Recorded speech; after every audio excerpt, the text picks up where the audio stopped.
the Mission Impossible franchise has come to an end with the final reckoning. With that, let's rank every single Mission Impossible film from the least best to the best. Now keep in mind, going into this list, I don't think there is a single bad Mission Impossible movie. Even the one that's at last place, I think has a lot of really good things about it. And in last place, relatively unsurprisingly, Mission Impossible 2. I think this one is probably the most distinct of the series, just because the guy who directed the film has a very distinct style in his filmmaking, so you definitely feel a lot of those things in his directing in this film, and I just don't think a lot of this works, even though there's a lot of cool things within the film. Coming in at number 7, Mission Impossible 3. Okay, again, I think this is a huge jump from that second film. I really enjoy a lot of the things about this film. I just think this is still at a point in the franchise where they were still trying to work themselves out, like trying to find the things that work and didn't work about the first two films, kind of putting them all together into this third film, experimenting a little bit more after the second film, and just trying to find its footing a little bit more. Still though, I think this is a really good movie. Coming in at number 6, and probably my most controversial pick, is Fallout. I really enjoy this film, okay? And this is another big, huge jump from number 7, and I just don't care for this film. Going in, I heard a lot of really good things about it. I was like, okay, I'm going in, but what's the best action film I've ever seen in my life? No. It has a lot of good things in it. I just didn't care for this film. I just think there's a lot of movies that are better than it on this list. And that's kind of where I'm coming from with this film. And yeah, let's move on to our top 5. Coming in at number 5 is Rogue Nation. All around, I just think this is a really good film. Obviously, you have the iconic scene of Tom Cruise hanging on the side of the plane. But I just think there's movies that I personally enjoy a lot more on this list. And really great film. Obviously, you have Jeremy Renner in it, which makes it automatically really good. He just gives a really good performance here. There's a lot of really great tense sequences. There's just films I enjoy better just on this list, straight up. That's really the reason why. Moving on to number 4. Coming in at number 4 is The Final Reckoning, the most recent Mission Impossible film. And this movie is by far the most wonky and stitched together of the Mission Impossible films.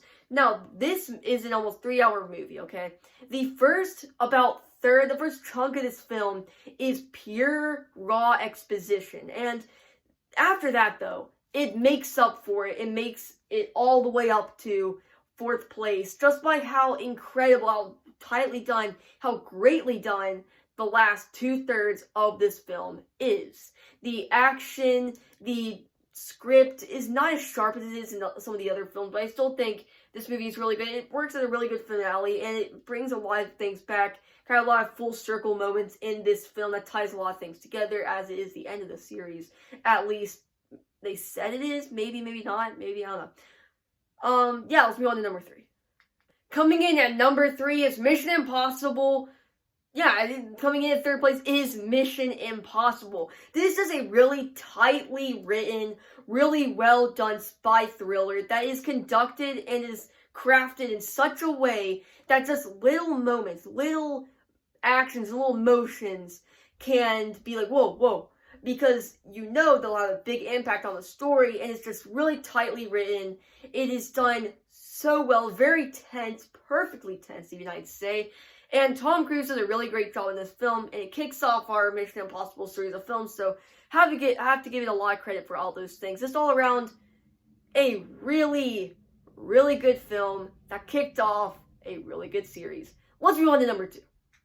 Coming in at number 2 is Ghost Protocol. I love this one. Just straight up, I think the action is on point. Yeah, the Burj Khalifa scene, I think all around, there is almost nothing wrong with this film. I think the characters are really good. Jeremy Renner is great. I can't speak English today for some reason. I don't know why. Just all around, I love this film. From the action to the script to just the characters, the story. I absolutely love this film. And that's our runner-up. Let's move on to number 1. Coming in at number 1 is Mission Impossible Dead Reckoning formerly Part 1, but now just Dead Reckoning. I think this is the best film in the series. This is my most favorite in the series, and I genuinely think this is an almost perfect film. The pacing is really good. You have a lot of those Mission Impossible isms, like the face masks and everything, that kicks off from the very beginning part of the film, really sets in that this movie is going to bring a lot of the elements you loved from the original, like the spy elements and everything, while also having that perfect mixture of beautifully done action, like we saw in the second film, and all the ones basically after that. I think Tom Cruise is on point in this film. These stunts are great, and all around, it's a very tight race between all these because they're all just really great films. But I gotta put Dead Reckoning at number 1.